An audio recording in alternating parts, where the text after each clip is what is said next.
रावण के बारे में कहा जाता है कि उसके जैसा ज्ञानी और तेज दिमाग वाला इंसान पृथ्वी पर आज तक पैदा नहीं हुआ।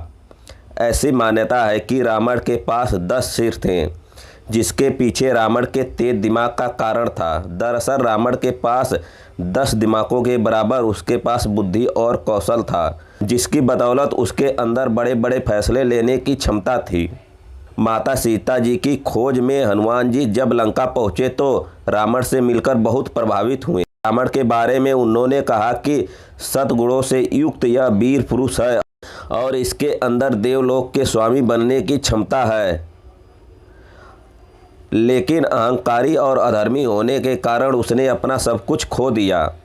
रावण के अंदर शक्ति और बुद्धि दोनों बराबर थी। एक बार वह अपनी शक्ति के अहंकार में अपने आराध्य भगवान शिव की नगरी कैलाश पर्वत को ही उठा लिया था। तब भगवान शिव ने अपने पैर के अंगूठे से कैलाश पर्वत का भार इतना बढ़ा दिया कि रावण का हाथ उसके नीचे दब गया। इसके बाद रावण ने भगवान शिव को प्रसन्न करने के लिए शिव तांडव स्रोत की रचना कर डाली, जिससे भगवान शंकर प्रसन्न होकर उसको आशीर्वाद दिया। रावण के पास गजब की शक्तियाँ थीं। उसने न सिर्फ देवताओं को परास्त किया था, बल्कि अपने तप के बल से सभी 9 ग्रहों को अपने अधीन कर लिया था।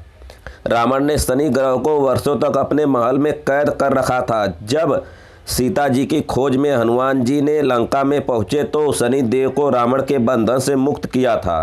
रावण भगवान शिव का परम भक्त था। वह वास्तुशास्त्र का ज्ञाता और महान पुरोहित भी था।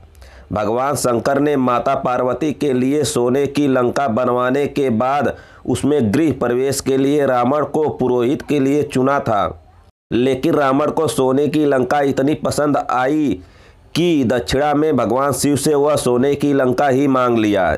इसके अलावा भगवान राम ने रामेश्वरम में सेतु निर्माण के लिए शिवलिंग की स्थापना की थी। तब पूजन के लिए योग्य पुरोहित रावण को ही आमंत्रित किया था। रावण ने यह आग्रह स्वीकार भी कर लिया था।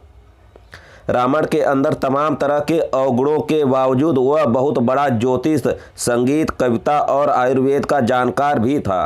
रावण तंत्र मंत्र में भी सिद्धि प्राप्त कर चुका था।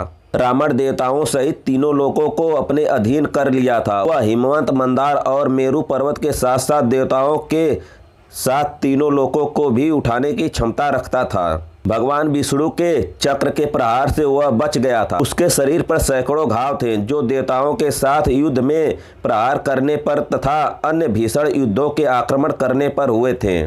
देवराज इंद्र के ऐरावत हाथी का दांत उसके छाती में घुसकर टुकड़े टुकड़े हो गया था।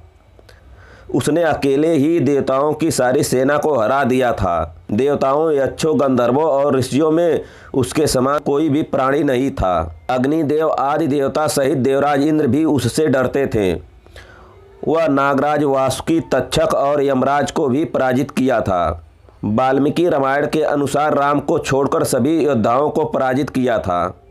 रावण के पास चंद्रहास, रुद्रकीर्ति मुख, सूर्यहास्त, खड़क, मकर मुख, आशी विमुख, वराह मुख जैसे विध्वंसकारी अस्त्र थे। रावण भगवान शिव का बहुत बड़ा भक्त था। उसने अपने शरीर के 10 सिर शिव को अर्पित करने की प्रतिज्ञा की थी, इसलिए उसे दशानन भी कहा जाता है।